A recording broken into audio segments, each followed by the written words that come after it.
Torej, ta predstava se meni zdi za pravnike izjemno koristna, zato ker prikaže neke družbene situacije, ki jih ti kot pravnik morda ne poznaš, ali pa tudi, če jih poznaš, jih ne tako zelo doživiš, ker se mi zdi, da če hočeš spremeniti neke pravne norme, mi rečemo v pravu, da moraš preigrati. To pomeni, da preigraš realno situacijo in vpliv teh norm na to realno situacijo. In tukaj je v bistvu ta realna situacija že zaigrana in v bistvu ti kot pravnik veliko lažje potem razmišljaš o tem, kakšna bi norma morala biti, da bi se neke situacije, ki niso v redu, v realnosti lahko spremenile. Tako da mislim, da bi se ta predstava lahko aplicirala na številne in področja prava in situacije, kjer imamo recimo potrebo po nekih spremembah.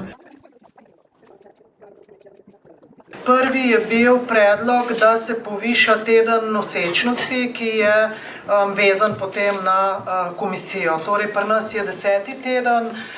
Zdaj v praksi je to, sem se pogovarjala z eno članico komisije, ali je to 10+0, ali je to 10+6 in nekako je dogovor med njimi, da je to 10+0, vendar se pa zavedajo tega, da je to zelo nizek prag, tako da je to ena od opcij, ki bi se lahko spremenila.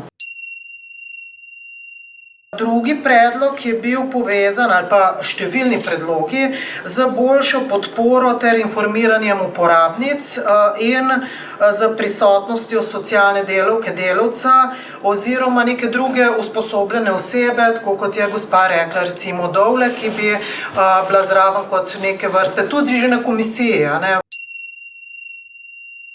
Tretja stvar, ki ste jo zelo dobro izpostavili, se mi zdi, mogoče malo z drugimi besedami, ampak jasen protokol pogovora pred komisijo, se pravi, da je zelo jasno, o čem lahko sprašujejo, tudi v teh zaigranih prizorih je bilo večkrat omenjeno, zakon pravi, da se na tej komisiji odloča o tem, oziroma se tehta v tej fazi, ali je nevarnost za življenje in zdravje ženske, če naredi splav, večja kot če donosi otroka, če me razumete. Samo to tehtanje je. To ni prepričevanje, ker ustava pravi, da ima vsakdo samostojno svojo lastno izbiro. To se pravi, to je tehtanje, ali je neka nevarnost večja enega ali drugega.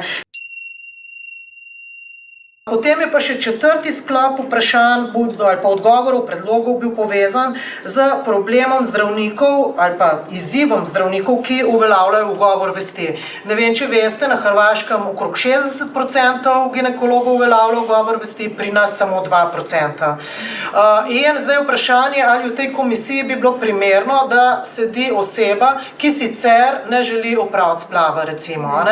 Če bi rekli, saj ta zdravnik samo tehta nevarnost za življenje in telo ženske, potem pravzaprav je to vseeno, a ima ugovor vesti ali ne. Če pa stvari potekajo tako, kot očitno potekajo, se pa meni zdi, da pač ne.